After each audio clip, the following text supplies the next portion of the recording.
কাঁচা আম আসার পর থেকে শুরু আমার বাসায় একটু আচার দেওয়ার জন্য। এবার যেহেতু একটু আচার দেওয়া হয়নি, তো বলছিলাম যে আচ্ছা ঠিক আছে, আগে আম আনা হোক তারপরে আচার দিব। তো ওর বাবা তো শুনে কিন্তু অনেকগুলো আম নিয়ে আসছে। একসাথে বলেছিলাম যে 5 কেজি বা 10 কেজি আম নিয়ে আসতে, এটা তো শুনেই পাগল যে আচার করব বলেছিলাম। এটার জন্য কিন্তু অনেকগুলো আম নিয়ে আসছে। চলেন আপনাদের সাথে শেয়ার করি। আসসালামু আলাইকুম, সবাই কেমন আছেন?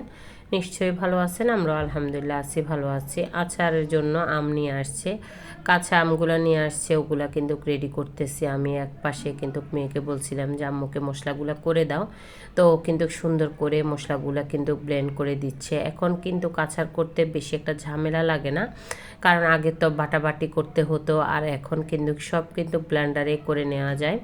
এখানে আমি কিন্তু দুই ধরনের কিন্তু সরিষা ইউজ করতেছি, একটা সাদা সরিষা, একটা কালো সরিষা। কালো সরিষায় এত ঝাঁজ বলার বাহিরে, অল্প একটু দিলে কিন্তু অনেক ঝাঁজ। তো সাদা সরিষাটাও নিয়েছি, তার সাথে কিন্তু একটু পাঁচফোড়নটাও কিন্তু ব্লেন্ড করে নিব। একটু গুঁড়াও করে নিয়েছিলাম, তারপরেও কিন্তু একটু আচারের জন্য একটু যদি বাটা না দেওয়া যায় তাহলে ভালো লাগবে না, ফ্লেভারটাও ভালো আসবে না। তার জন্যই কিন্তু সব কিছু এখন ব্লেন্ড করে দিচ্ছে মেয়ে আমাকে। তো আচার খাবে, ও তো একটু কষ্ট করতেই হবে। তো বলছিলাম যে একটু ব্লেন্ড করে দাও সব কিছু। তো এখন বসে বসে সব কিছু ব্লেন্ড করতেছে, আর আমি বাকি কাজগুলো করতেছি। কারণ আমটা একটু আমি শুকিয়ে নিয়েছিলাম, একটু ভাপ দিয়ে তার আগের দিনে সব কিছু রেডি করে রেখেছি, কারণ যেহেতু আচার করতে একটু ঝামেলা না হয়। তো রাতের বেলায় চলে আসছি আচার করতে, কারণ রাতের বেলায় আমার থেকে মনে হয় যে একটু ফ্রি আছি, তার জন্য এখন একটু রসুনটাও করে নিবে, তাজা তাজাই সব কিছু দিব, তার জন্যই কিন্তু এখনই সব কিছু করে নিচ্ছি। রসুন বাটা আছে, তারপরও যে চিন্তা করেছি যে এগুলা দিলে একটু ঘ্রাণ হবে। আর এখন কিন্তু আমার পাঁচফোড়নটাও হয়ে গিয়েছে, তো সব কিছু এক জায়গায় নিয়ে নিচ্ছে। আর রসুনটা বাকি আছে, পাঁচফোড়নটাও কিন্তু একটু গুঁড়া করে নিয়েছি, একটু তেলে কিন্তু গুঁড়া করে নিলে ওগুলা ঘ্রাণটাও আরও সুন্দর আসে, তো ওইটাও করে নিয়েছি।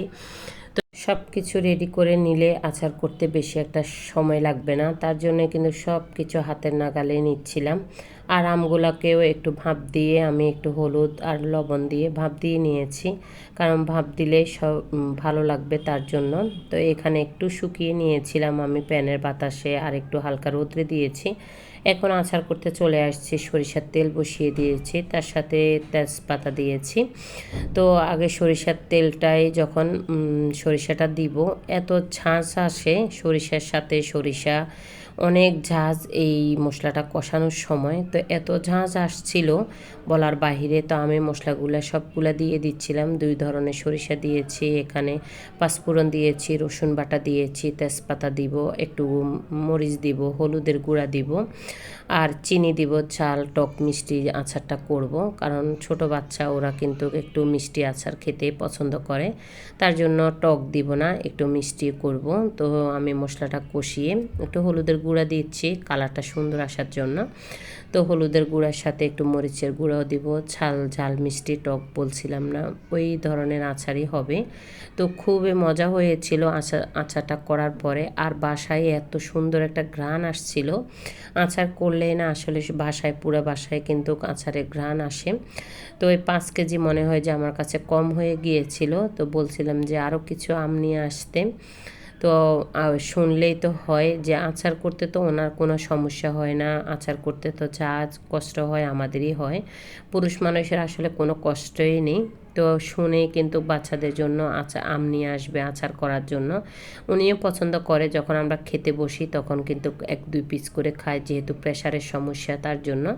তো এখানে সাদা সরিষাটা দিয়ে দিব, আমি চিনিও দিয়ে দিয়েছি, একটু তেল উঠে এসেছে।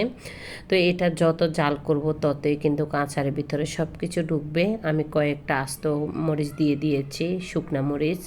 তো ওইটা ফ্লেভারটা আস্তে আস্তে আসবে যখন বয়মে ঢুকাবো তখন।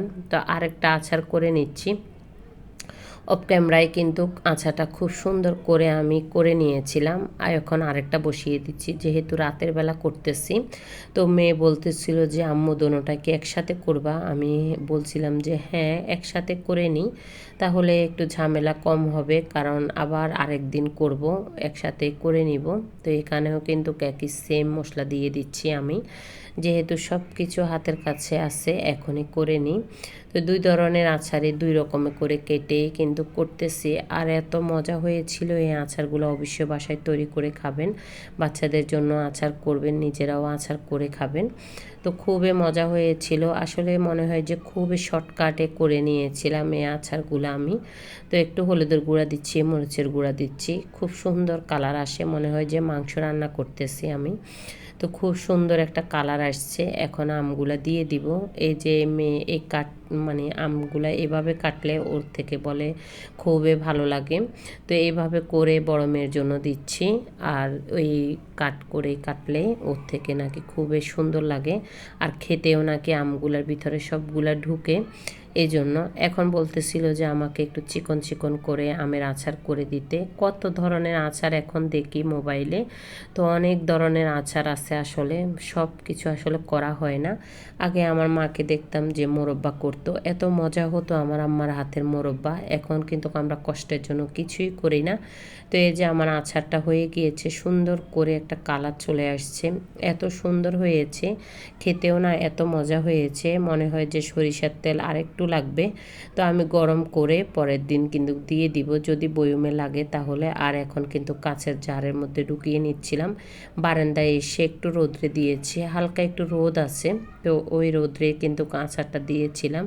তো দিয়ে এখন কিন্তু বয়মগুলো সুন্দর করে কাঁচের জারের মধ্যে রাখলে আচার খুব ভালো থাকে।